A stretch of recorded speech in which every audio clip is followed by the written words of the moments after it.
Hi, how you doing? I'm Tim Carter. This is Ask the Builder, and my hair doesn't look too bad today. Got some stray hair there. Let's see if I can fix that. Okay. I know I don't. There's another guy that's done a home improvement television show, and he's got a radio show, and I've met him before, and um, he uses a lot of hairspray. He's pretty concerned about his image, and that's okay, I guess. I'm somewhere between him and Boris, over in the UK. So, the Prime Minister of England, I'm talking about right now. I mean, that guy's got some wild hair, doesn't he? I'll tell you what, he's got to have the most wild hair of any world leader I think I've ever seen. And God bless him that he doesn't care what it looks like. I guess the messier, the better. Oh, going to be a good live stream today. I think I've got a really kind of a neat story to share with you. We're going to talk a little bit about the weather right now, for what it's worth. The original forecast was that it was supposed to rain a lot today here in New Hampshire. I'm in central New Hampshire. A lot of people are being affected by a big, big flipping storm.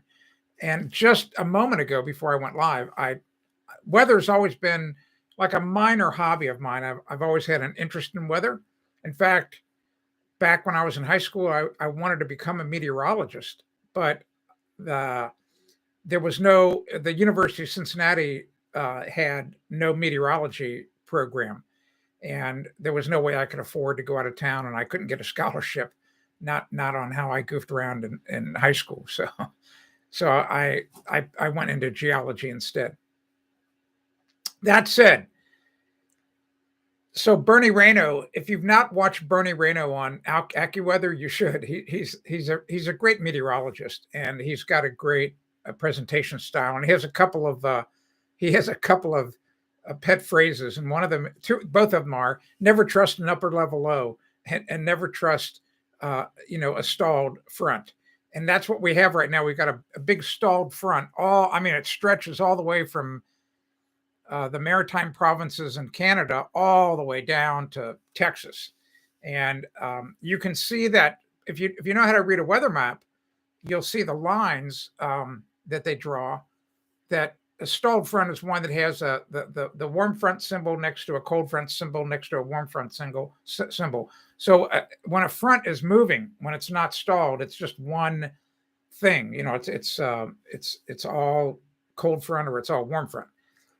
And the low pressure system, get this, the low pressure system that's causing this problem, when I just checked 4 or 5 minutes ago, was about 150 miles south of, maybe 200 miles south of Cincinnati, right at the Kentucky-Tennessee border. That's got to be 250 miles, right? I haven't measured that in a while. Maybe you can check that for me. What's the distance from Cincinnati to the Kentucky-Tennessee border? I think it's a strong 3-hour drive. Let's see, because it's an hour and a half to Lexington. Yeah, it's probably 200 miles, 225 miles, maybe, I just guess. So, Crutchword, that low pressure system, it's got a long way to go, man. It's to get up here to New Hampshire. I mean, it might not be here till tomorrow at 3-4 o'clock in the afternoon. I don't know. It's going to be interesting to watch. And if you don't have an interest in this, you might want to start to look into it. You might want to just start to watch these weather maps. And what's kind of cool, so you have the ability probably to do it on your smartphone. So here, here, I know the screen's all, I know it's all. So I get this picture of the radar map, live radar. So you can click that. You can press that, and it expands out into a full-size map. And then you can shrink it down. I can shrink it down, and there you can see what I was talking about. Maybe you can see how the symbols, how it's red, blue, red, blue, red, blue, and the the low pressure system is right here, way here in Cincinnati. I mean, Cincinnati just north of it. So you can. The point is once you kind of learn how to read the surface map, you can kind of get an idea what's really going to happen, and you can become your own weather forecaster because you're probably going to do just as good a job as the pros. I mean, if you notice, the pros don't have a really great record. Not when we have active weather systems. It's and it kind of goes back to the whole Jurassic Park thing. All right, we're going to talk about extension cords in a minute. Believe me. Do you remember in Jurassic Park at the beginning, the one character, the scientist, I can't think of the actor's name. He's got the glasses, and he was the guy. His expertise was the chaos theory, and that's when you think about the weather, that's what it is. It's just chaos. It's just chaos up in the air, trying to think 3 dimensions of what's going on up in the atmosphere. So that's why it's so hard to predict. So I cut those guys some slack. We're going to talk about extension cords, and then we're going to I'm going to share kind of a really interesting story. It's almost serendipity from what I was talking about yesterday. I just brushed up against this topic yesterday, and then we can talk about anything you want. That's the whole purpose of the live stream. If you're new to the live stream, and you have a YouTube account, you need to put a question in the chat. Your questions are what drives the live stream. It's really that simple. Nothing hard about this at all. Extension cords. I have a column on the website about extension cord sizing. I get questions about this all the time, even though it's pretty clear. At least I think it is. It's really clear in the column how you should size extension cords.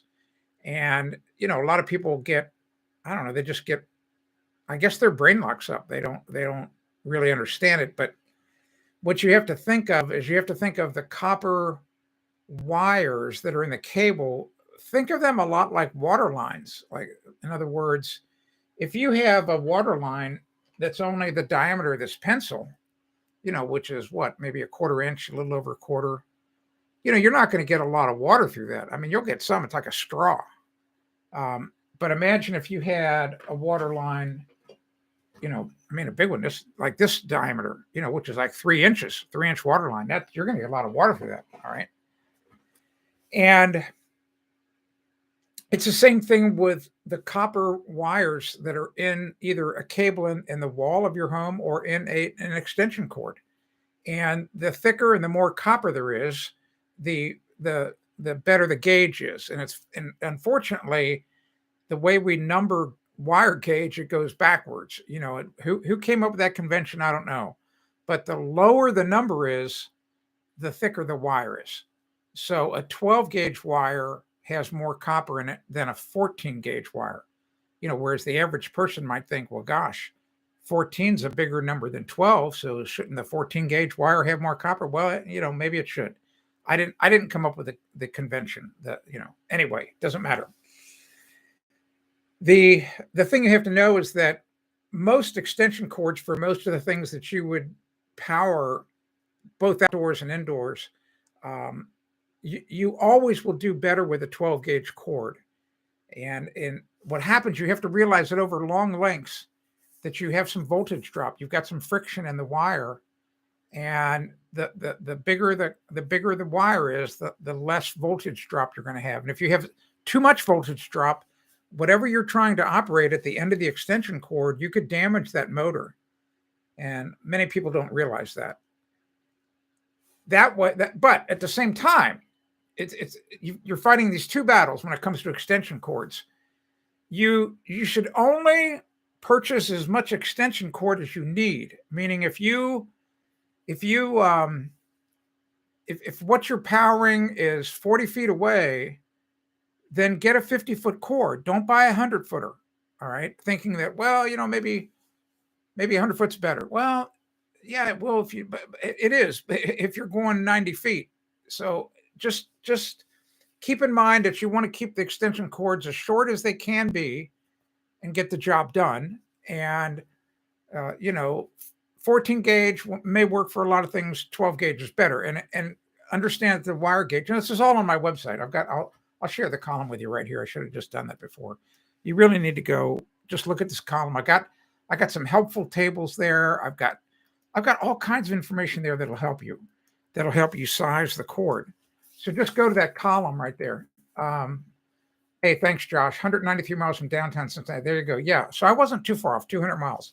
That's kind of what I thought. Because I was trying to remember driving it. It seemed like it was a 3-hour drive. That would make sense. It's been a long time since I made that drive, but I've done it. Anyway,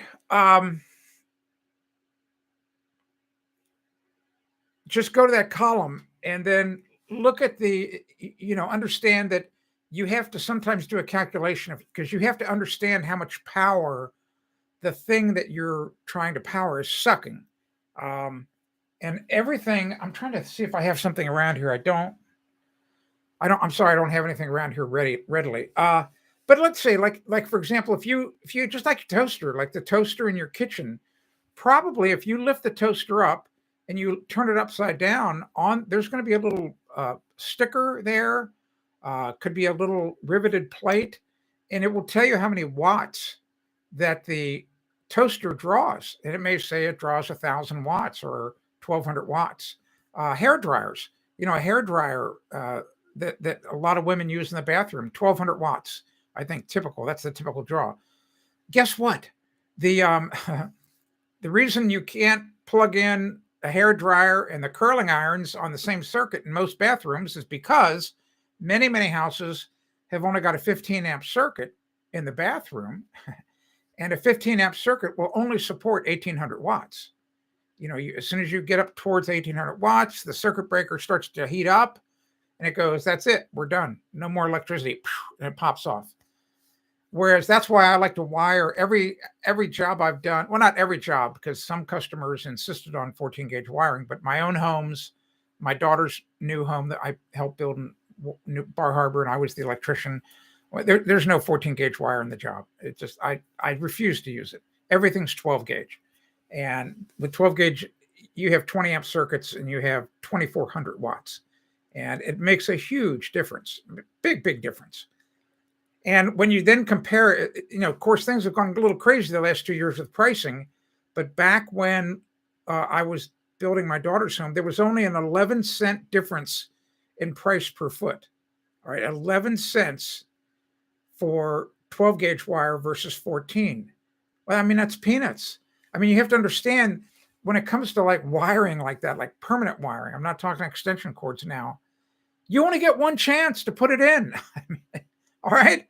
One chance. I mean, you're not going to go in and repair. You're not going to replace the wiring in your house in 10 years.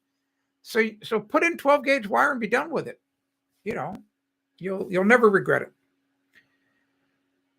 Yes, bean shirts. This is an LL Bean. I like this shirt. This is a new one. I got it about 2-3 months ago. It's got a lot of blue in it. Blue. Well, you can see my eyes. Maybe, I don't know. A little bit of glare. Blue is probably my favorite color, followed by red and green. I mean, I'm a blue, red, green guy. And anyway, yes, I have one of those extension cords, Will, that has the power on with a light. Yeah, it's got a little LED that shows that it's powered and energized. If you have any questions about extension cords, happy to help you. Happy to answer any questions really about anything electric. Yesterday was kind of an interesting live stream because we got really into some really cool plumbing stuff, and Steve was here from the UK. We had a lot of really neat plumbing stuff, and in fact, Alex is the contractor from Los Angeles. He's been popping in and out of the live streams. He was on the Zoom call last Friday, and I've been chatting with him over the past 24 hours.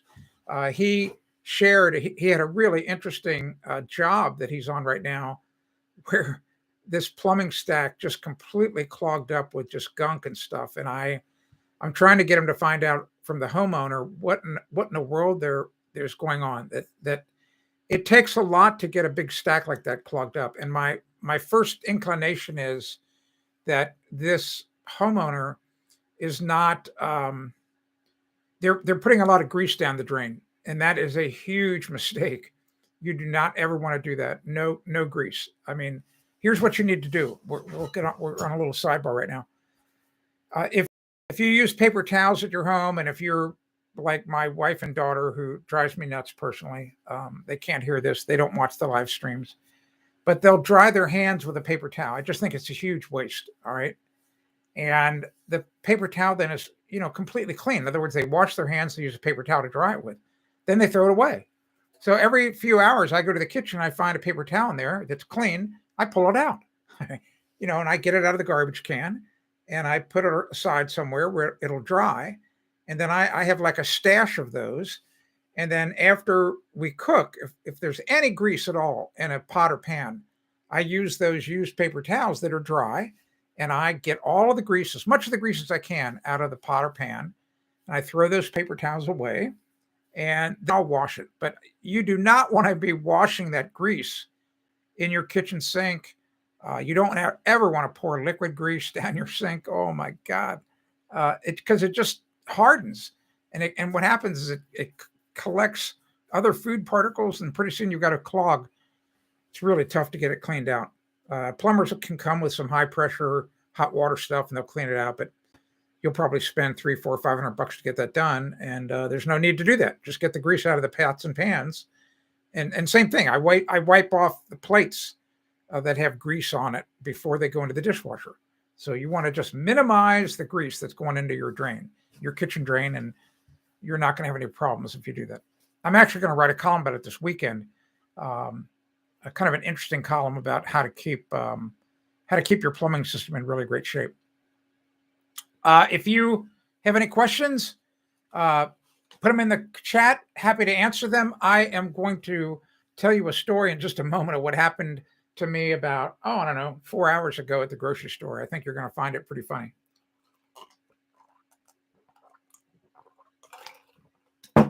Nothing like water, buddy. Good stuff. So I go, it's funny. I started going to the grocery store a little over a year ago because Kathy, she was getting, she's been doing the grocery shopping for years. I mean, like a long time. And, I would offer to go with her, and she said, no, you're not going to the grocery with me. So I guess she just, maybe it was some of the alone time she had because I'm around all the time. But she was getting increasingly irritated. I could tell that the run up to going to the grocery store, she was getting into a bad mood. I mean, you just didn't want to be around her. And I just said, why don't I start to go to the grocery store? And so I took it off her back, and she's never regretted it. And at first I made a few mistakes, bringing back some things, but I've gotten pretty good at it. Today I go to the grocery store because I wanted to go there before this stupid storm that's coming. And here's the context. So yesterday in the live stream, I don't know how it even happened. I don't know how we got it. We were only there for a moment, but I think I said, I really don't feel famous at all. I mean, and I'm not, because it's not like I'm Joe Rogan and have 10 million people watching the live stream. We've not even gotten to 50 yet. We had quite a few yesterday or the day before, but we're up near 30 or so. And anyway, so I said, I'm not really famous. And I said, in fact, I can only remember 2 instances where I've been out in public and somebody comes up to me and says, hey, you're the Ask the Builder guy. And I said that yesterday on the live stream. I know I did. And then we moved on to another topic. Today at the grocery store, I'm in the produce department, and a guy comes up to me and goes, hey, you're the Ask the Builder guy. I watch you on YouTube all the time. So I chatted with him for, I don't know, 3 or 4 minutes. He owns some rental properties, and he watches my videos to help him make repairs on his rental property. And I just thought, how crazy is that? 24 hours ago, I was just talking about that. It was, I told Kathy about that after I got home. And I said, I can tell you that I'm still not famous, And she said, why would you say that? And I go, because they didn't ask me for my autograph. So I don't know that I've ever had anybody ask me for my autograph. So that tells you all you need to know. That at least that's my benchmark for famous people. If they ask you for your autograph, you must be pretty famous. If you have any questions, put them in the chat. That's where they belong. Anything about your home. It doesn't have to be about extension cords. It doesn't have to be about electricity. It could be about roofing. It could be about concrete. It could be about I really don't care what it is. It could be about drilling your own natural gas well on your property. All right. Here we go. When we meet. Yeah, I have to sign the scorecard, right, for it to be legal. Josh, here we go. So here's a good. So the answer is, it would probably be a good idea for you to download. You don't want to sit there and do it all at once. I don't know. There's a famous saying: elephants are best eaten a bite at a time. So you're talking about eating an elephant. Josh, I would probably download all of that, and I have to believe you've got cloud storage. Like if you've got a Gmail account, you get like 10 gigabytes for free, and blah blah blah blah blah. Apple has it. Everybody's got it. Cloud storage, and I would then just put them up in your own folder up on your drive in the cloud. That would be the smartest thing to do. I have left instructions with my son-in-law, who's a tech guy, and my son, that when I'm on the other side of the grass, I want to ask the builder to keep going, if I haven't sold it by then. And, my son-in-law knows all about the servers, and I have other friends. So, and I've set aside some money to pay those bills, but that doesn't mean it's going to happen. So, so protect yourself. In other words, I don't anticipate croaking tonight, but if I were you, Josh, I would download everything and have your own copy. All right. Will, yes. Yes, I'll gladly autograph something for you, but my autograph is worthless. Completely worthless. Oh my gosh. I had Travis Pastrana autograph my safety vest last year at the rally. So he's a famous guy. And, so I'll keep that safety vest. But there's only a few people who really care about Travis Pastrana. But he's a great young guy. In his I think he's 30. I think he's just about the same age as my daughter. I asked him how old he was. I think he said he was 37 or 38. So he's the guy that I don't know when he did this stunt, maybe 10 years ago. He jumped out of an airplane with no parachute. Go look it up on YouTube. Travis Pastrana, no parachute. Just watch that video. It's crazy.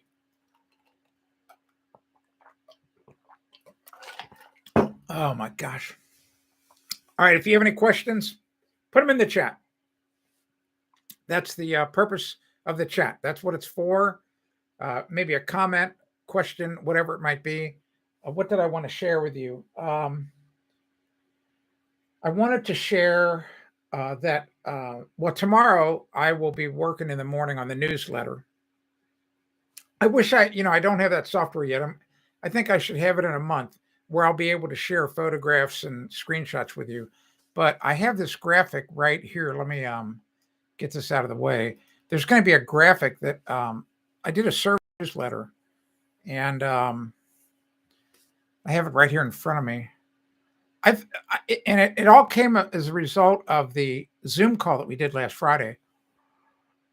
And I asked my newsletter list, hey, I had this idea about maybe doing classes. I talked about this on Monday. I thought about maybe doing classes, doing a video call, blah, blah, blah. And I had just about 4 or 5 questions. Then the second last question was about, I found I got to the money part, and so I asked a question. I said, what would you be willing to invest to have access either to each live video call or the recorded version? And then I gave them 5 choices. I gave $10, $15, 20, 25. And then the final choice was, I think the call should be free. So the people who take the survey don't get to see this data. They don't get to see any of this, but Google Forms creates really beautiful pie charts, very colorful. And I'm going to share this pie chart in Sunday's newsletter. But I'm looking at it right here. I wish I could share it with you, but so just do this math. Add 26 and add 38. That's 64, right? 64. Yeah, 64. So 64% of the people that responded to the survey, they either want the call to be free or they are only willing to pay $10. So that pretty much submarined this whole academy deal. In other words, I don't want to put in a bunch of work to go to all this, this effort, because if you're going to do one of these classes, it's got to be really good. Because what's going to I already know from all these years of selling other products, if I put together this class and somebody attends it, and 10, 12 minutes in, they go, well, this isn't what I thought it was going to be. I want my money back. And so all of a sudden at the end of the class, you get a bunch of people asking for their money back. All right, well, I get that. And so I don't want to go to all the effort to put together a class or 2 or 3 or 5 and then, make $5 an hour. That's not prudent. That's not a good idea. So we'll see what kind of reaction I get. And the sad thing was this is, I'll make sure I do this math right. Yeah. So only 1/2 of 1%. So not even 1%, only 1/2 of 1% of the people that actually opened the newsletter and read about the academy, only 1/2 of 1% took the survey.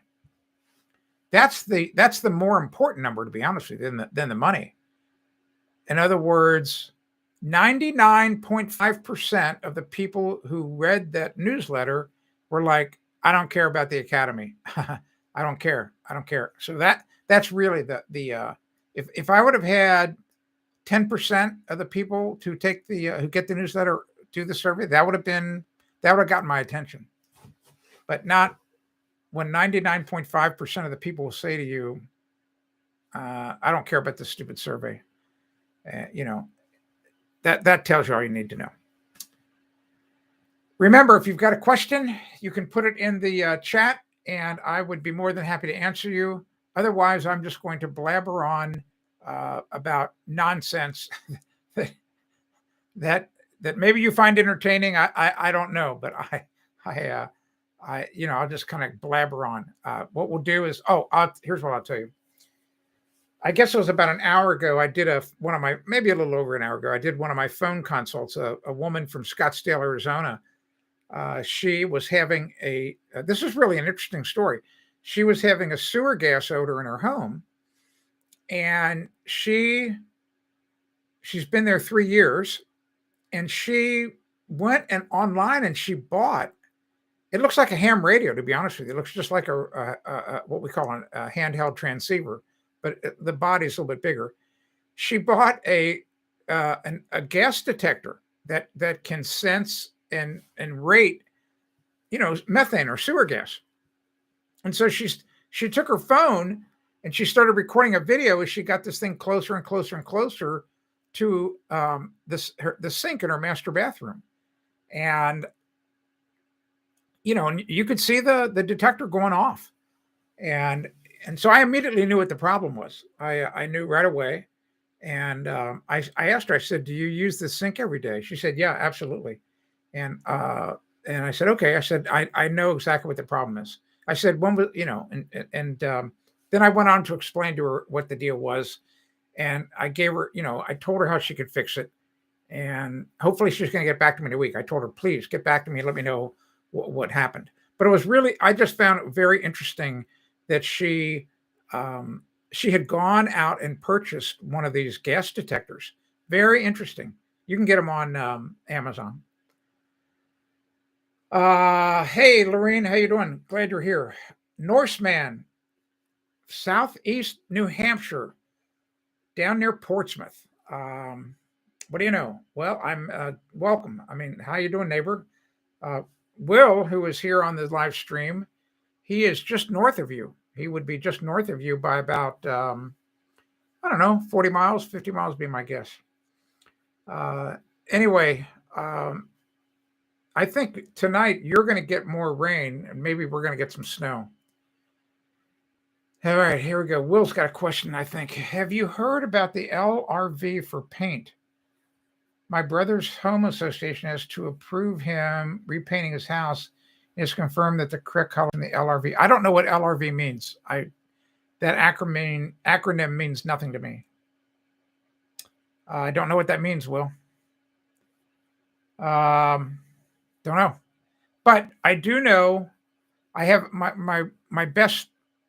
I've got. I don't want to say I've got a couple of best friends, but one of my really, really, really, really, really good friends is lives in Southern California. He's a genius IT person, and he lives in an HOA and very strict. And boy, they are really strict about colors. And I don't subscribe to that type of that lifestyle because to me it's just all very. It's almost like a utopia, and I know there's a lot of places out in the Southwest of that way. And what they try to do is they want their houses to blend in and to look like part of the hardscape, because there's so little vegetation. Light reflective value. Okay. I don't know. I don't know. It's whatever their standard is, then that's what they got to do. All right, you know what to do with that Russian. Get rid of that Russian idiot. I don't know. I've said it 100 times. Steve warned us this would happen. These people would come.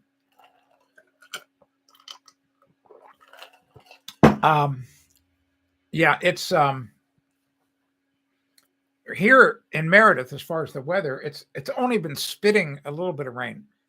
I don't even know that I don't even know that we would have gotten all day a tenth of an inch, if that. But the temperature was. I felt it felt like summertime out there. It it was 45 degrees, and I swear, luckily there was no wind. I swear I could have been in a t-shirt and been comfortable. I'm not kidding. It's just like it's so odd. In other words, and I often think about that when it gets really cold here. For example, just a week ago, less than a week ago, it was zero. So to go from 0 to 45 is like going from 45 to 90. All right. So there's a big difference between 45 degrees and 90. And so that's what a lot of people don't. I don't want to say they don't realize about the cold, but once you start to get down in the teens and single digits and zero and below zero, it's cold. It's cold. Um, and yeah, the temperature, it was just wonderful to be out there. But the temperature is going to let's see here. The forecast on my weather app here is if I can get it to come back alive. Here we go. Is I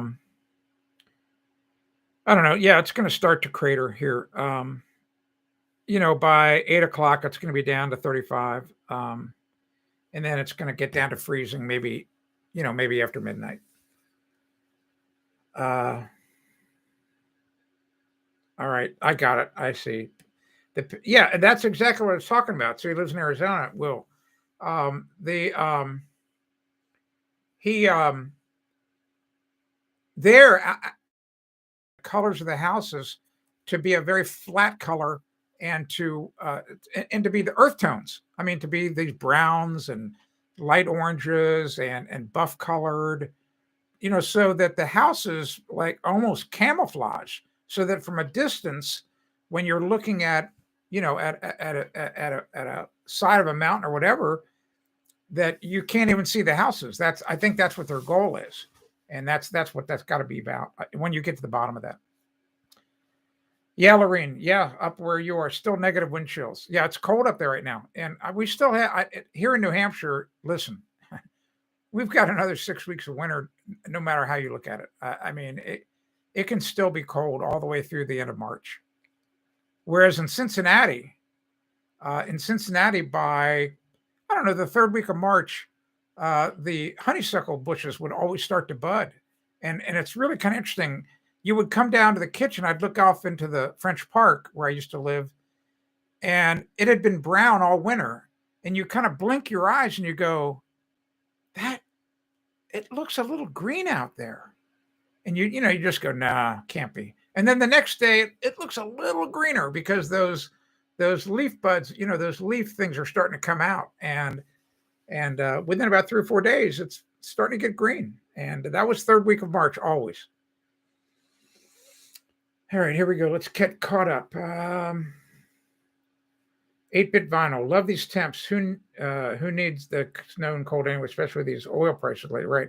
Yeah, luckily I just got filled up. Matt was here from Rhymes. Matt was here about an hour and a half ago and topped us off. I'm sitting on top of 900 gallons of propane right now. And that 900 gallons, if the temperatures kind of just don't get real bitter cold, that 900 gallons will take me all the way to summertime. So that's good. So I don't have to worry anymore.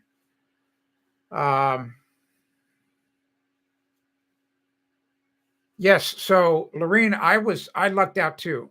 I have my neighbor next door. This is how crazy it is. It's a long story, but I found out a year ago about a co-op.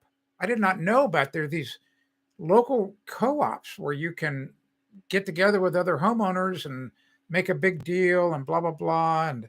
And they were going to get the propane for this season for $1 like 99. And whereas my last fill up last year, it had gone up to 3.14, and it had been around $2.20 for a long time. So I found that pretty shocking, 2.24 to 3.14. So I thought I got to do something about this. Long story short, for to be part of that buying group, I had to switch suppliers, and I don't own my propane tank. Well, that's very problematic because it's very problematic. You then, like, if you want to switch, like, in other words, if I'm with a company called Rhymes, Rymes, and that's who owns the tank in the ground, I don't have to pay them any rent. It's their tank. And if I want to go to Eastern Propane or Dead River here, then Rhymes says, okay, cool. But Dead River or Eastern, they have to pay us $300 a year rental. They have to rent our tank. Well, I pay that.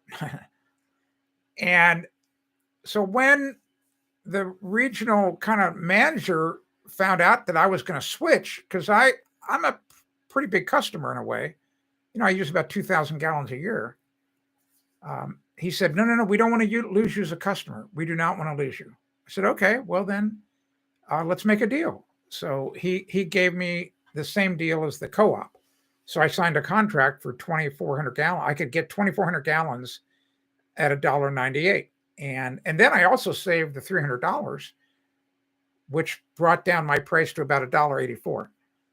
I don't know what I'm going to be able to negotiate. I'm going to try to hold off and negotiate until May or June, because that's when propane prices will go down, and I want to lock it in then. And let's see what happens. But my next door neighbor, here's all I wanted to say. I had told my neighbor about this. He's got identical house as I do, same size tank. He didn't do it. And I asked him about 3 weeks ago. I said, because I just saw I got filled up. I said, John, I said, do you mind if I ask what you paid? He goes, yeah. He said, dude, $3.70 a gallon. Like, oh, jeez.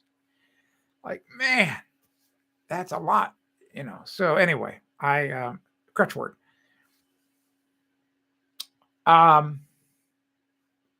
Yeah. Wow. There you go. Rhymes price is almost $4 a gallon. That's exactly right. As I just said, my neighbor 2-3 weeks ago paid $3.74, I think he said.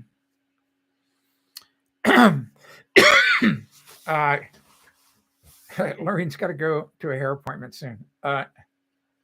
You look beautiful. You don't need to go get your hair taken care of. It's fine. It's I mean, if your hair looked like Boris over there in the UK, I'd say, yes, you need to go right now. But it doesn't. Hello, Shannon. Glad you're here. Yeah, you had to prepay. That's interesting. I don't have to prepay with my propane. It's just that for example, he came and the bill's like $1,300 because we got 670 gallons, I think they put in. They can only it's 1,000-gallon tank, but they can only put in, they're not allowed to put in more than 900 gallons. You don't want to ever fill it up. And anyway, crutch word, excuse me. So 670 would be about $1,300. That's correct.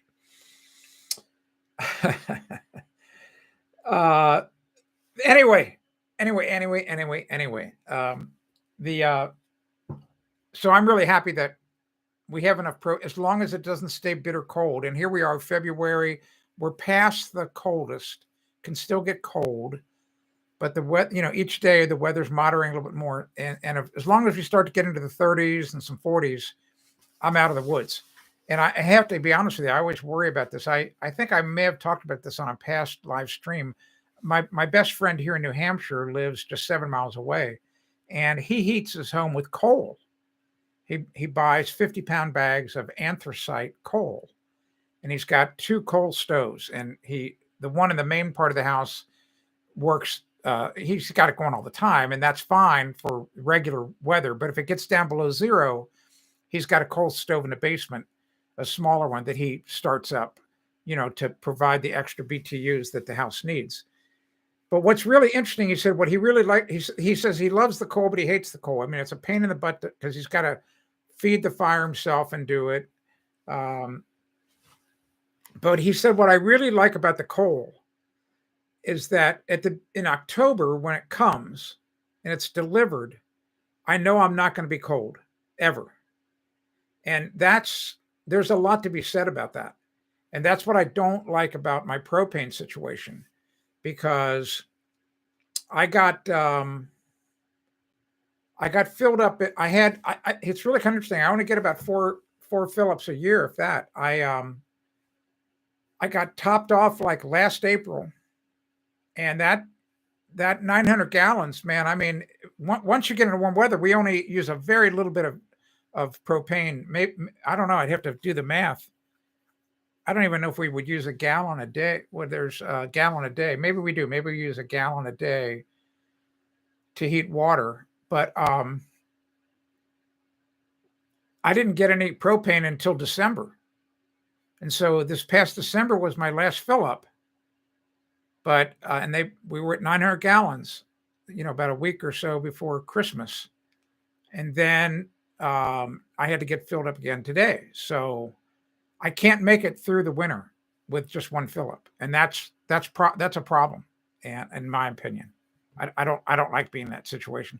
I can tell you that the next house I build, I'd probably go propane again, but I can tell you I would have designed the house and have a backup heating system. It might be wood down in the basement, and have a wood stove and have 5 or 6 or 7 or 8 cords of wood stored, dried, split, ready to go. That if things got bad, I'd still be able to heat the house, like my buddy Jim does with coal. All right, here we go. So yeah, Lorraine, yes. Yeah, prepay in August, that makes sense. And my guess would be the reason they do that is because they're buying the propane futures. So your supplier is going out into the market from the wholesaler, and he's buying 50,000, 100,000 gallons of propane because that guy wants to get paid. And so your supplier doesn't want to put out his money. So that's why that's happening. But Rhymes, it's very interesting. I did not have to prepay. I just pay as I go.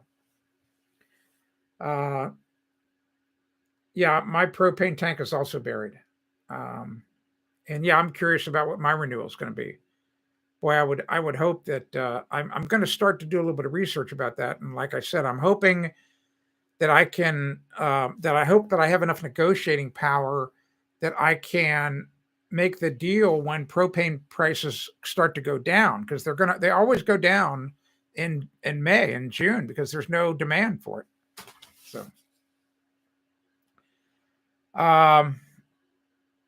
So let's see. Will says, I've heard that fireplaces lose a lot of heat. They said, yes. Well, a traditional fireplace I don't know what percentage of the heat goes up the chimney, but it's probably 70%, 80% goes up the chimney. And I actually think a wood stove that's out in the room is far better than an insert, because when you think about the wood stove, the entire wood stove is like a glowing ember, so it's radiating heat all through the room. And if you could tolerate the smoke pipe being visible for a while, um, that is giving off heat, And in fact, I helped build a sugar shack, back in Ohio, where for boiling down maple syrup, maple sap, maple tree sap, and the homeowner, he put a little wood stove in one corner, but the vent pipe, the chimney pipe, went all the way across the sugar shack, so that it would radiate the heat down into the sugar shack when it was cold, so that wouldn't just go right up through the roof. So you just have to use some common sense. Hello, Shannon. Lorene says we have a pellet stove in the basement, which really helps the temperature. Yeah, it would, and that's exactly why. It's because it's just radiating all that heat. Shannon says, I agree, Tim. A wood stove is amazing. Yeah, Kathy hates them. That's why we don't have one. If she divorced me, the next day I would be buying a wood stove. I'm just telling you. I'm going right to the wood stove shop.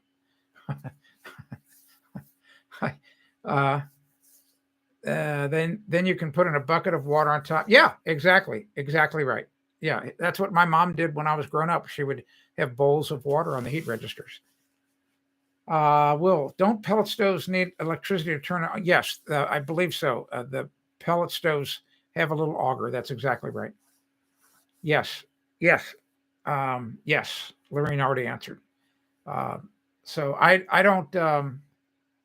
I guess the pellet stoves are neat. I think it's a really neat technology. There's a lot of people here in New Hampshire that use them, because I drive by their houses and I see the pallets of pellets that they get delivered. And I've never done the math. I'm curious as to how much they're spending a season to heat their home, versus my buddy who uses anthracite coal. I know that I don't want to say I'm getting hosed, but let's think about it. I'm spending about $4,000 a year on propane. So,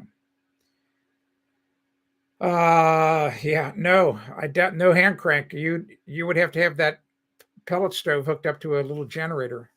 Uh, there's no way you're not going to sit there and turn that hand crank. That's crazy. Not going to happen. All right. If you have any other questions, if you have any questions at all about your home, we got kind of sidetracked into pellet stoves, whatever. You can ask any question you want. It doesn't matter what it's about. It can be about extension cords. It can be about pellet stoves. It can be about anthracite coal. It can be about plumbing. You name it, whatever. Well, okay. So, Lorene, so how long does a ton of pellets last for? That's the question. And Norseman says, yeah, where I live, you lose power 4 to 5 times a year. I solved that problem by putting in a standby generator. But problem with my standby generator, runs on propane.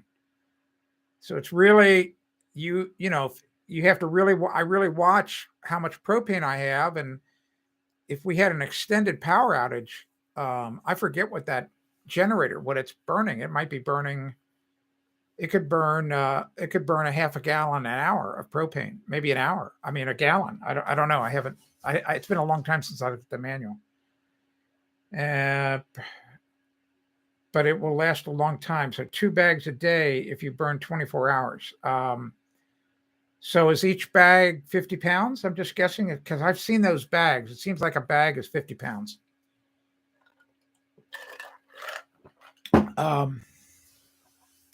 A ton of pellets for $187. That seems pretty cheap. That seems really cheap to me. Yeah, each bag's 50. Okay. Wow. So let's see. 2 bags a day if you burn for 24 hours. So that's 100. So here, let's do the math real fast. I like doing that. 2 bags a day. So So a ton you got you get 50, you get 100 bags. No, let's see, 2,000 by 50. So you've got 40 bags, right? You get 40 bags of things. So 40 bags. So $187 only lasts you 20 days if it's really bad.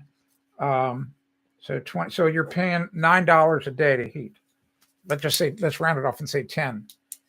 Yeah, so you're paying about $10 a day to heat with wood pellets. Um, that's not the end of the world because you would, if you consider a normal heating season would run 100 days, um, unless you're really far north, like a full blast heating system, that's only $1,000. So that's not too bad.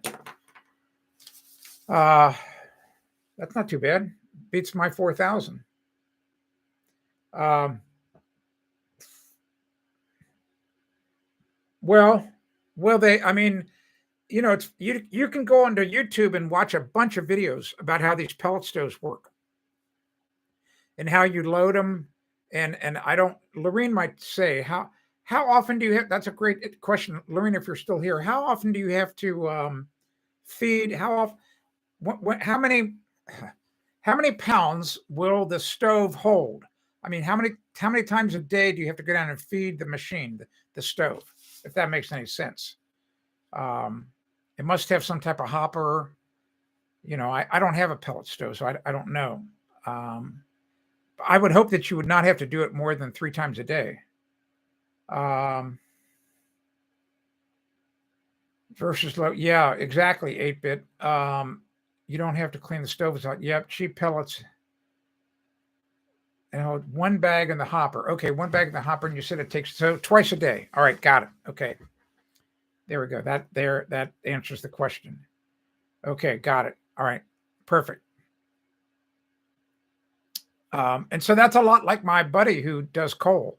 I think he says he only has to mess with the stove twice a day, and I forget how many pounds of coal he burns a day.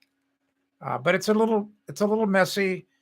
I've heard people with the pellet stoves complain a little dusty. It's not perfect. So here's Josh. He's been lurking all afternoon. I just got my electric bill today for last month. Wow, 484. Oh, all electric. Okay, there we go. And we have a hot tub. That would explain it. Josh, do you heat with a heat pump? Do you have a heat pump? I'd love to know that. I'm just going to say. I'm going to guess that you do have a heat pump. Okay. See you, Lorraine. Good luck with it. The hair. You can see mine. It's I got some sticking up right here. All right, too bad. Okay, yeah, heat pump. All right, great that you're here, Lorraine. Hopefully you'll be here tomorrow. Good night. Drive safe, by the way. Yeah, heat pump. I've never liked heat pumps. A lot of people call it, it's a cold heat. And what a lot of people don't understand about heat pumps, now the modern ones are a little better, actually a lot better. But what happens is that as the temperature drops outside, there's less heat in the air. And what happens is that it gets to what they call the balance point. And in the old days, the balance point was 37 degrees. So once the air temperature outside was 37, every degree it dropped down, then inside the air handler in the basement of your home was a giant toaster heating coil. And so to get your house to temperature, electricity would have to be used to get that coil hot.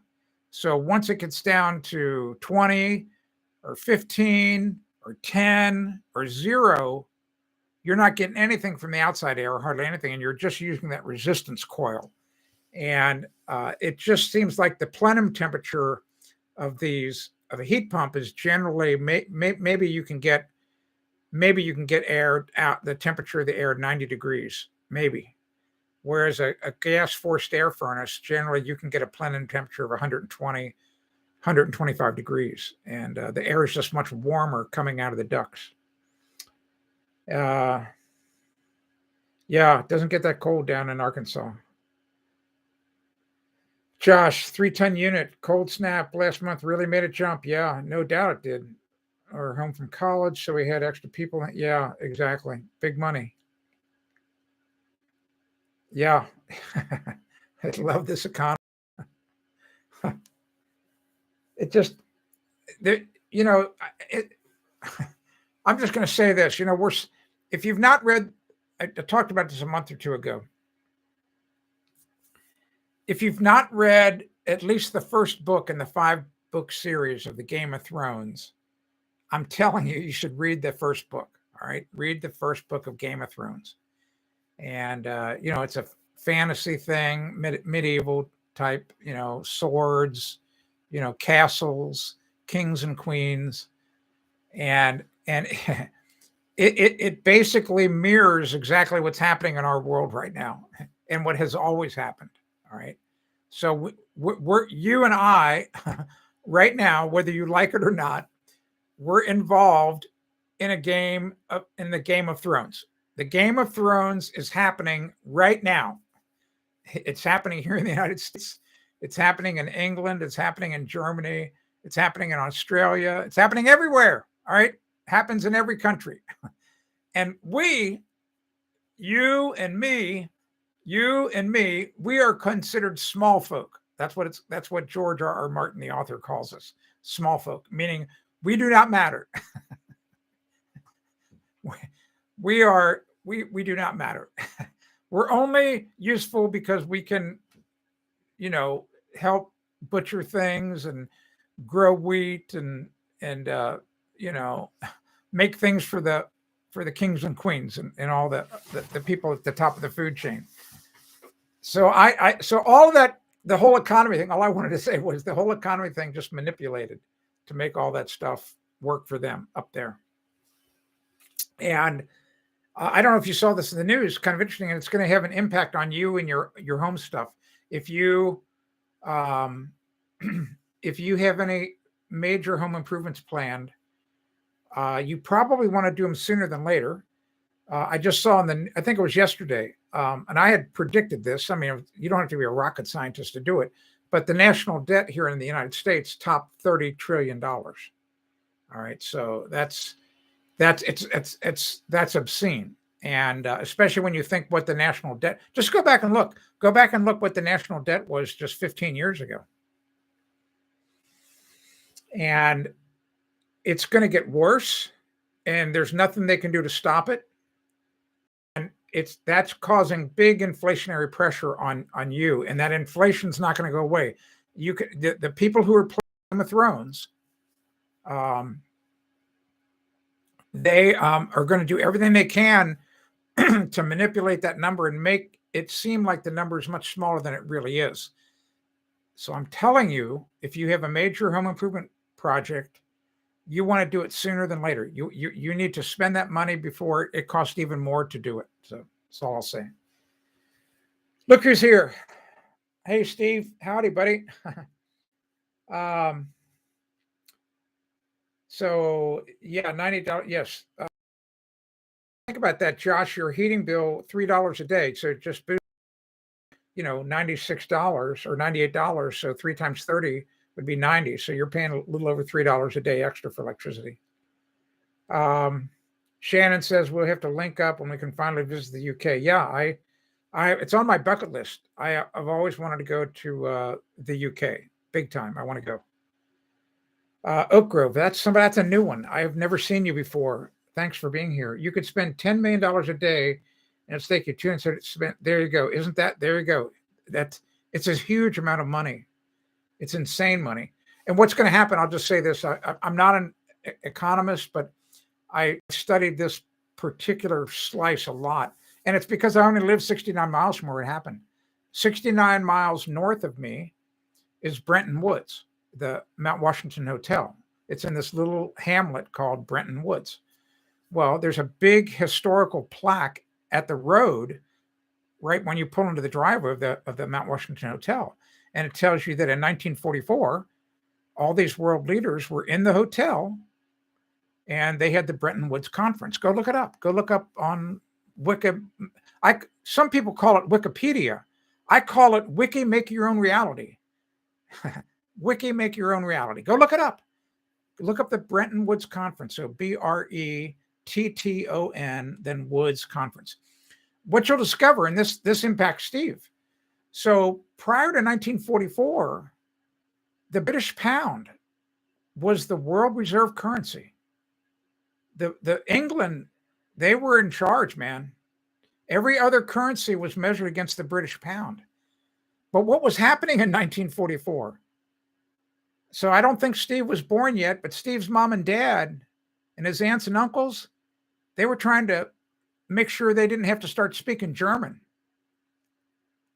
So they were the government of England they just turned on their printing presses from like 1939 until 1944, just printing vast amounts of money, to pay. They were just putting all this money out there. They were buying stuff from the rest of the world to be able to defend themselves and stay alive. Well, they ruined their currency. They completely trashed the British pound. And that's what's happening with the US dollar. You may not understand this, but the US dollar is the world reserve currency right now. And if you've not read up on this, I'm telling you, you need to read up on this. And this, you may not think this has anything to do with home improvement. It has everything to do with home improvement. Everything. Because when the US dollar is no longer the world reserve currency, everything around your home is going to cost a lot more. You need to understand when that's going to happen. And depending on how old you are, you may live to see it happen.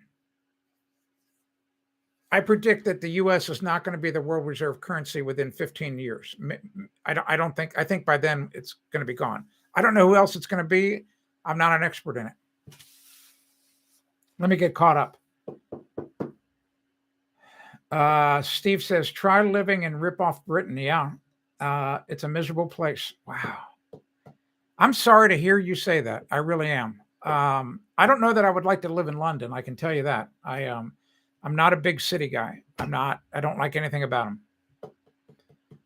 Shannon says, yes, we want to visit and make some adventure videos in the UK. We had 3 trips and they've all had to cancel. So, my goal, what I want to do, I want to come to the UK and I want to go up into I don't know what you call it, Steve. I just want to go out into the countryside where you've got some kind of like New Hampshire, some bigger hills or just hills. I want to be out in the countryside. I have no interest in going to the big cities, but I would come to visit you. Yeah.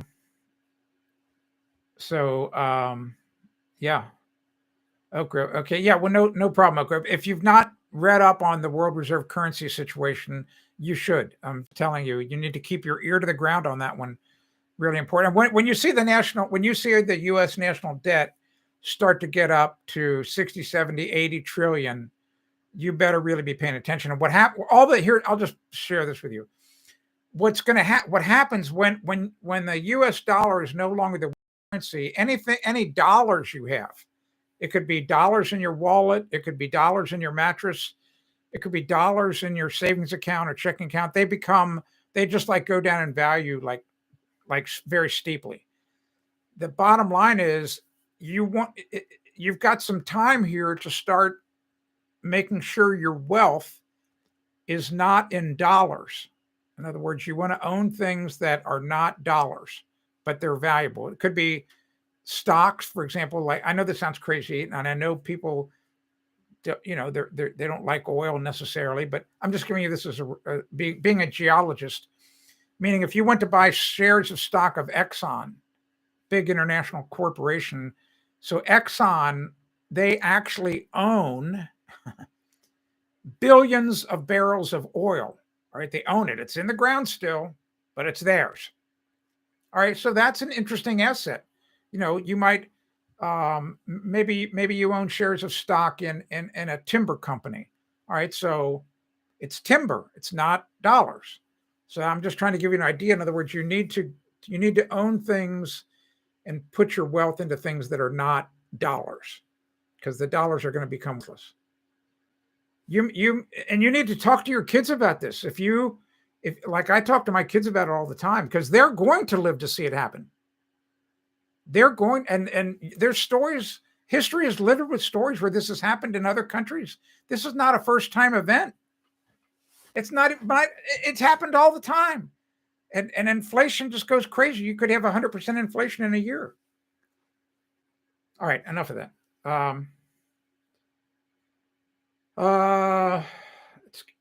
Yeah, they want to get rid of the paper currency altogether. That's exactly right. Yeah, the whole electronic currency thing is, what's bad about that is then that the reason they want to do that is because they want to be able to trace everything that everybody does. They want to know exactly what you're buying, and I'm not a big fan of that.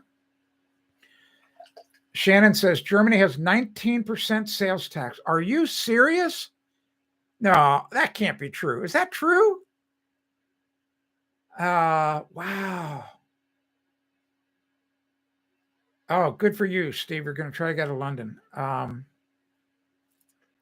They have you buy the eggs, yeah. When government control your ability to provide you, yeah, yeah, exactly. And that's what we don't want to necessarily get too deep into this, but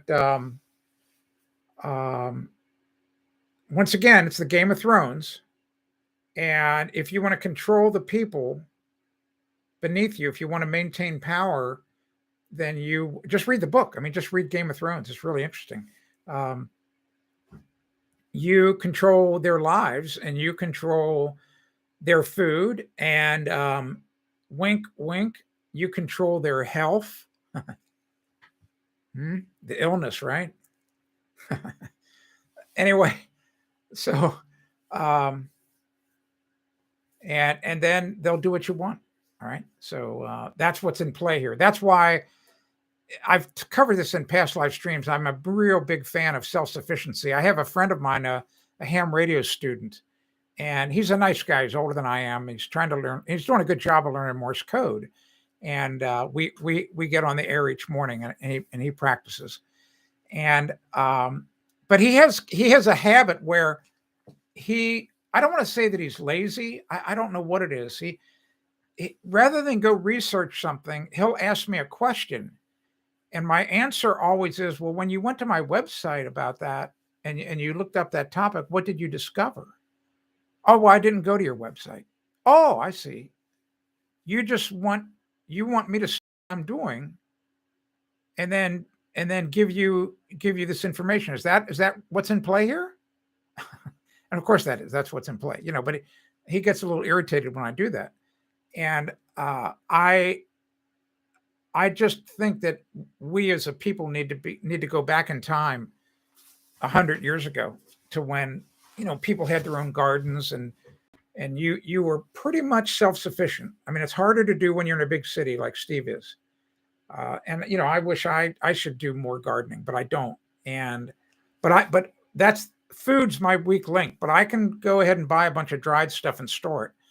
But as far as repairing things and whatever, I'm good, man. I can, as long as I can still breathe and move around, man. If I have to patch a hole in my roof, by God, I can get up there and do it. It may take me 5 times longer than when I was 19, but I can do it. All right, let me get caught up here. Wow, 19% sales tax. That's crazy. Well, that explains so many things. Why they, how much of that 19% is going to all those immigrants that they accepted into Germany. Are you kidding me? Oak Grove, where I live in the southern U.S., some items have yes. Good. N5SP. Let me write that down. So my call sign, vanity call sign, Whiskey 3 Alpha Tango Bravo. Whiskey 3 Alpha Tango Bravo for my Ask the Builder business. www. Ask the Builder, right? It's a pretty cool call sign. 10%. That's crazy. I can't imagine what state you would be in that has a 10% sales tax. I'll have to look that up. I thought California's was obscene. I thought California was 9%. Yeah, that's right. The Brexit. Yeah, they're out of there, man. England got out of the European Union. Good for them. Yeah, the whole value added tax, crazy, flipping crazy. Oh my gosh, just glad we don't have that here in the United States, buddy. Tell you that. And it's really interesting being here in New Hampshire. We don't have a sales tax in New Hampshire. I think there's maybe 5 states in the United States, no sales tax. There's no sales tax where I live, and there's no income tax. Isn't that crazy? And yet, here's all you need to know. You should really, this should put your head on a swivel if you're listening to this and you live in the United States. So if you were to come to New Hampshire right now, there's a really good chance our roads are in better condition than the roads in your state. We have the same fire trucks that you have. We have the same police cars you have. We have a lot of the same social services that you have. And so you might go, well, how in the world does all that stuff get paid for if you don't have a sales tax and an income tax? That's a great question. Actually, what the question should be is, you should ask your politicians, what the hell are you guys doing with all this money? Because the people in New Hampshire, they have all the fire trucks and police cars and roads. They don't have an income tax and a sales tax. Why do we have one? That's what you should be asking your politicians. And our real estate taxes, good chance they're lower than yours. I was a real estate broker in Ohio for 20 plus years. And the whole real estate tax thing is really kind of a shell game. To a lot of people, it's very confusing. There's only one way to look at your real estate taxes. And you should always look at your real estate tax, your annual real estate tax, as a percentage of what your house is worth on the market. Now, so let's do some really basic numbers.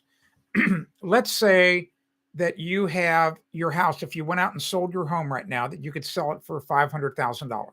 That's a fair price, and you'd have 3 people who want to pay you $500,000. Let's say that your real estate taxes, your annual real estate tax that you pay is $5,000. That means that your real estate tax is 1% of the value of your home. I can tell you, back in Cincinnati, Ohio, just about everybody in Cincinnati is paying 2.5%. 2.5%. Here in New Hampshire, and I live in a town where the real estate tax is a little high compared to the real estate tax here in New Hampshire varies wildly from town to town. I mean, wildly. But my real estate tax is 0.7%. 0.7, not even 1%. So anyway, that has to do with home improvement because if you pay less in real estate taxes, you have more money to spend on hot tubs, right? All right, let's see. I'm going to get caught up. Okay, Josh, good night, buddy. If I missed you, live free or die. That's exactly right. General Stark, the other part of that quote from his letter, that's from a letter he wrote, was death is not the worst of evils. All right. So what he was talking about, death is not the worst of evils. And what he meant by that was the fact that if you have to live under a tyrant, then it might be better just to die. And so that's what live free or die means. It means if you can't live free, if you're going to be under the thumb of a tyrant, then it's like, you know what? I think I'll do my best to overturn that. And if I die in the process, okay, it's going to be better than having somebody come and knock on your door and drag you out in the middle of the night. All right, Oak Grove, just on some items in certain areas like restaurant food. Oh, I see. Then other items like livestock feed are not taxed. Yeah, well, we have the same kind of, we don't have any taxes here, but we have tax on, if you go out to eat at a restaurant, you're paying tax. There's, I think, a 9% tax. And to answer, if you're curious, like how in the world does New Hampshire do it? We have a tourist economy. So what happens is the tourists who come here, they pump millions and millions and millions of dollars into the coffers of the state. Millions, tens of millions of dollars. For a lodging tax, food taxes, things like that. All right, so Oh, interesting. So Brexit hasn't happened yet. I did not know that. Um, Very interesting. I'll go read about that. I'm interested in that. Well, we got a little off track, but that so happens that we kind of go that way. That's good though. Just so you know, I was watching a show last night, an opinion show before I went to bed, and this particular host was talking about Joe Rogan, who here in the United States, I've not listened to any of his podcasts, but this guy's in the news here in America, and he's developed this massive following. His following is so big that he has got our government is frantic about this guy.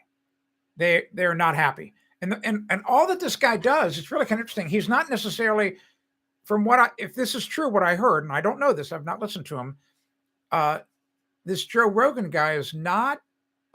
He's not a hard left or hard right, person. He just has all these guests on the show, and he's really good at asking really good questions because he's curious. That's what the description of him was. So if you happen to listen to Joe Rogan, would that be a good description of his podcast? I've not listened to it. He's not trying to really push hard an agenda one way or the other. And he just has different people on, and he must be a pretty smart guy because he knows the questions to ask. Well, that terrifies people because then what happens is the truth gets out there, you know. Yeah, yeah, the whole yeah, the this whole thing about the illness is coming unraveled. It's going to really come unraveled completely, in my opinion, in the next 30 days. Um, they tried everything. And people finally are wising up, I think. Although if you go to my church each Sunday, I just shake my head. I mean, there's a sign on the door that says masks are recommended. And I'm glad they use that word, recommended. It means recommended. Well, I don't need a flipping mask on. I had COVID. I've got the best immunity you can get. I can't infect you, and you can't infect me. I'm good to go, baby.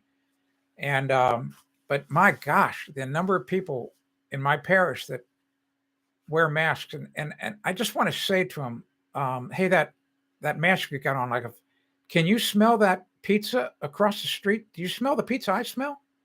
Yeah, I smell it. Oh, how do you think that's happening? How big do you think that particle is that's getting through your mask? Everybody's got to start thinking. All right. All right. Let's see here. Steve says it's happened, but we're screwed over. We give 80% of our fishing waters away. We gave Northern Ireland up. What? And we still not, what? That's crazy. Okay, 8-bit vinyl. Joe Ryan asked the right and carefully asked questions and provides actual facts based on data, not because you cannot argue facts. Yes, that's exactly right. Exactly right. So I need to start. I'm going to have to subscribe and start listening to this guy's podcast. Anyway, yeah, exactly. our southern border here in America is like, it's like a chain link fence, and it's like using a chain link fence to stop water. Oh my gosh. Anyway, if you've got, we have a lot of likes today. That's good. If you are new to the live stream, if you've not subscribed to my newsletter at the website, you should do it. And it should be a pretty good issue this Sunday. And easy, just go to askthebuilder.com. Right there on the homepage, you can sign up.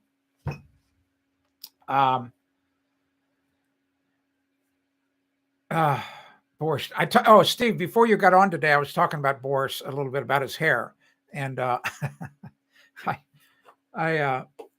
love Boris's hair. I love everything about his hair. I mean, that just goes to show you how do I phrase this? How I can't think of the right words I want to use. How strong he feels about his persona, that he has disconnected his persona from his appearance. That's what I'm trying to say. Because I know what I was talking about one of my friendly peers who's the exact opposite of Boris Johnson. This friendly peer of mine, his hair has got to be perfect, and he uses hairspray to keep it perfect. And I just think it's hilarious. Because I was talking about mine here today, how it was a little messed up. Like right now, some of this hair is sticking up in the air. Anyway, I don't care. All right. Okay. Well, I think I'm going to get out of here. I think I've babbled on enough for today. Remember, if you have any questions, you can go to askthebuilder.com, hit the Ask Tim page. You can get in touch with me there. Yes, I agree. I agree that he is a clown, and I agree he looks like one. I agree. Yes, exactly. You're exactly right, Oak Grove. I've talked about this for over a year. Here's what a lot of people don't know about the illness. I always call it the illness. I don't want to use the word because there's a reason why. All right. I don't want to get banned. The size of the illness particle, here's how big it is. You could put 900 of them side by side on the width of a human hair. All right. 900 of them side by side. So think how small that is. And then what I laugh about the most is I really, and it troubles me a lot because I just am so worried about it. Just shows you the power of psychology. I'm a student of psychology. I use it in my business all the time. I've told you this before. You need to read this book. It's called Influence. The word influence. And the subtitle is The Psychology of Persuasion. So influence, I'll put a link to it right here. I got a link to it. You need to read this book.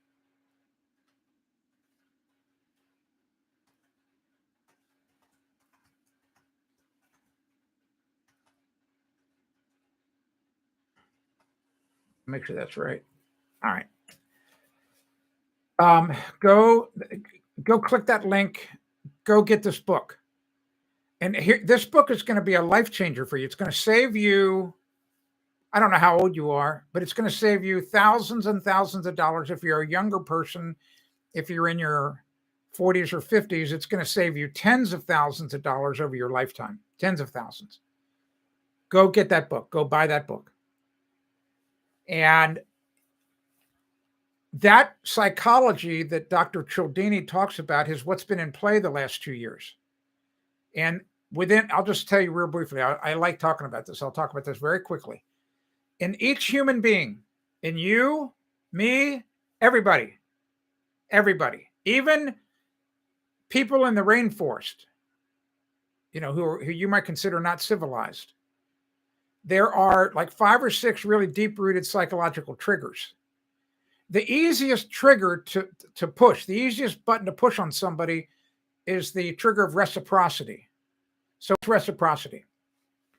The example of reciprocity. So Steve, I don't know if they do this over in the UK if you're still here. If you go to the grocery, I don't know what you call it there. Maybe you call it the market. And you're there on a Saturday, and there at the end of one of the aisles, at the end cap, is a little lady with an apron on, and she's got a little table set up, and she has these little samples of cheese or sausage or whatever with toothpicks in it.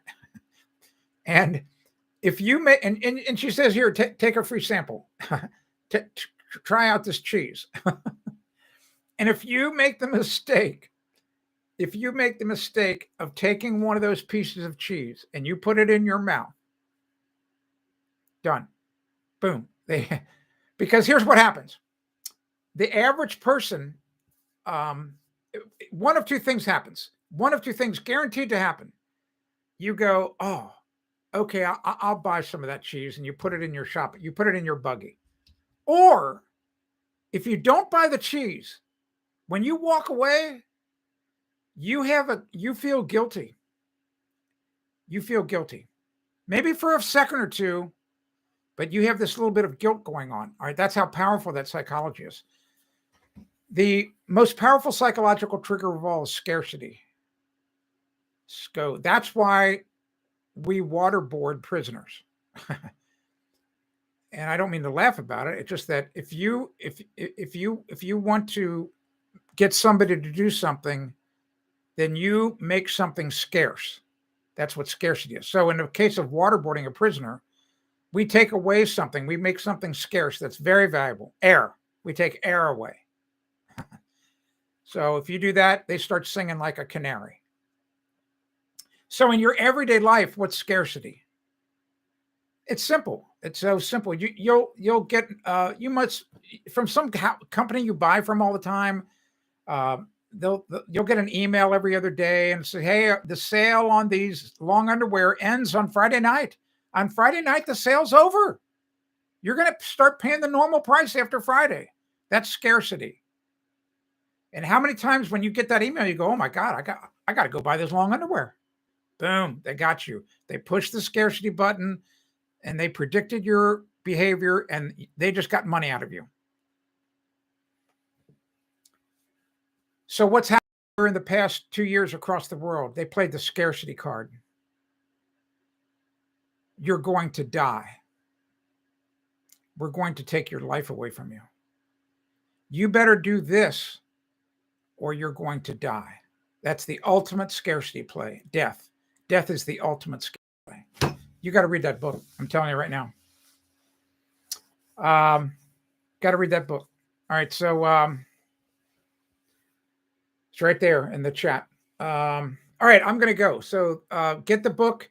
And the reason that book will change your life, I'll just tell you this, because your eyes are going to be opened up as to how psychology is being used on you every day. It's being used on you by politicians. It's being used on you by all these companies. And you'll be better armed to resist it. And you'll be better armed to figure out what's really happening because they use the psychology to spread propaganda. All right. So you'll have a much better, you'll be able to resist. And social proof. So social proof is probably, I'll just say it real quick. Social proof is a really powerful psychological trigger. Here's what social proof is. So social proof is, and I wrote a letter to the editor about this 18 months ago. All of a sudden, here's an example. Here's an example of social proof. And Steve, maybe this has happened to you in the UK. You're walking to work. You're in London, and all of a sudden, 2 blocks away, you see a huge crowd of people. That it's very unnormal. Like, what's going on? I mean, that's the first thought in your head. You're going like, what's going on? And you become very curious. And you more often than not, you walk towards it. You want to see what's going on. You don't want to miss out because maybe those people have figured out something. Maybe they're giving away money. Maybe whatever's happening there, they're giving away $100 bills. All right. That's social proof. So here's how social proof works in the real world. So if all of a sudden, when you're kids, if you remember when you were a teenager, you wanted to be in the cool group. And if all the cool guys, like when I was growing up in grade school, the fashion trend for boys was Madras shirts. All the cool guys wore Madras shirts. So I went home and said, Mom, I have to have a Madras shirt. I have to have a Madras shirt. And then it became the Azad Lacoste with the little alligators. And then, I mean, you see it now. You see young kids succumb to this social proof where it could be a certain nail polish, it could be whatever. That's social proof. Well, in our world of adults over the past 2 years, all of a sudden you see everybody wearing masks. You go, oh man, mask. Maybe I should be wearing a mask. Maybe they know something I don't know. That's social proof. That's why you have to read that book. Got to go get that book and share that link as far and wide as you can. I'm telling you, we have got to get people to wake up. Yeah, that's correct. That's happened. We saw that news story break this morning, Steve, that probably was done with the drone, and they shot a Maverick or some kind of missile down and boom. blow the guy up. Yeah. Well, the Washington column. Yeah, exactly. All right. Okay. I'm going to get out of here. I appreciate you being here. Let me rant a little bit about. I love talking about the psychology. It's really interesting. I'm telling you, there's the link right there. You got to read that book. I'm telling you, it's going to save you money. It's going to make your life better. It's really an amazing book. What I like about that book, I'll just tell you real quickly, is Dr. Cialdini. He'll tell you something, then he gives you the case studies. It's a really easy book to read. You don't have to be a psychology major to understand it. And he gives you the case studies to show you the proof. Here's an example. I'll tell you real quickly. This is amazing. This is really amazing. Okay, good night, Steve. Just one quick, before you leave, Steve, you gotta listen to this. There was an example in there. It's called commitment. Well, it was a scarcity play. And here's how salesmen will use scarcity on you. This is so important. And he gave an example of a company that sold billiard tables. And what happened is the way that the company sold billiard tables is people would walk in, the salesman would say, well, hi, thanks for coming. What's your budget? And the people said, well, we've only got $400 to spend. So the salesman would just show them $400 tables. As soon as, and the experiment was, no. We don't care what their budget is. We don't care. And so the salesman started showing them the $1,000 tables. They would show them the $1,000 tables first, the most expensive ones. Then they showed them the $700 tables. And then they showed them the $400 tables. And as you went from the 1,000 down to the 400, the tables became crappier. In other words, you're taking away some of the really great things about the billiard tables. Well, guess what? The sales of the company almost doubled because many people started buying the $700 table. I'm telling you, that's the kind of stuff that's in that book. It's really good. Fascinating read. All right. Good night, Steve. I'm out of here too. I got to go. Yes, you're right, 8-bit. Yes, Will, you're exactly right. Exactly right. 8-bit Vinyl says, I think that this economy is making people want to be more self-sufficient. Yes, it is. It is. Exactly. All right, Shannon. Good night, buddy. Good night, Will. Good night, 8-bit Vinyl. Good night, Steve, if you're still here. Oak Grove, great to meet you. It's a new name. And I know I don't know you. You're watching, but I don't know who you are. Thanks for being here. I hope you liked it. We stray off the path sometimes, if that's okay. I try not to get overly political, but I love talking about economic matters because that directly impacts what you do home improvement wise on your home. It really does. You may not think it does. I'm not necessarily an economist, but I know enough about it to know what's in play. All right, 8-bit, I'll be here tomorrow, guaranteed, unless God thinks it's time for me to go up to heaven and start, fixing plumbing problems up there. All right, thank you so much. Thanks so much for being here, and I had another good time. And Will and I might be busy tomorrow. Will and I don't know what's going to happen with this weather. We'll see. I could be dealing with 13 inches of snow tomorrow. We'll see. All right, Will, we'll keep in touch. We'll see. It'll be interesting to see what we wake up to tomorrow morning. Thanks for being here. Will, thanks for being here, for moderating, taking care of all the bad people. And I am Tim Carter. You've been watching Ask the Builder, and we're going to have another great live stream, I hope, tomorrow. Your comments are what bring it to life. Believe me, I love your questions and your comments. Thanks a lot. Steve's still here. They don't want you to be. That's exactly right, Steve. You're exactly right. We talked about that just before you got on here. It's all on the Game of Thrones, man. Read book 1 of the Game of Thrones. And remember what Queen Cersei says. It's on my card. I don't know if I've ever showed that to you. Steve, you might like to get one. I'm happy to mail one to you. Actually, one of my ham radio QSL cards, you'd really like that. I don't want to show you what that is. I want to surprise you. So if you email me your address, I'll mail you this. But look at this quote here. It says, I don't know if you can read that, but it says, when you play the Game of Thrones, you win or you die. And then what Queen Cersei said, there is no middle ground. And that's exactly what is in play when you play the Game of Thrones. And that's what politicians play every day. That's what the Game of Thrones is all about. And it's also played in business. You know, the business world is a separate Game of Thrones. Yeah,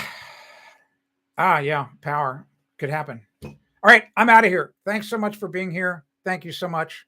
I had a great time. And yeah. But that's power outages are pretty common like that. Well, I mean, big ice storms, there's going to be a lot of power outages. There's going to be a lot of people suffering for days, not just hours. I can tell you that right now. But not me.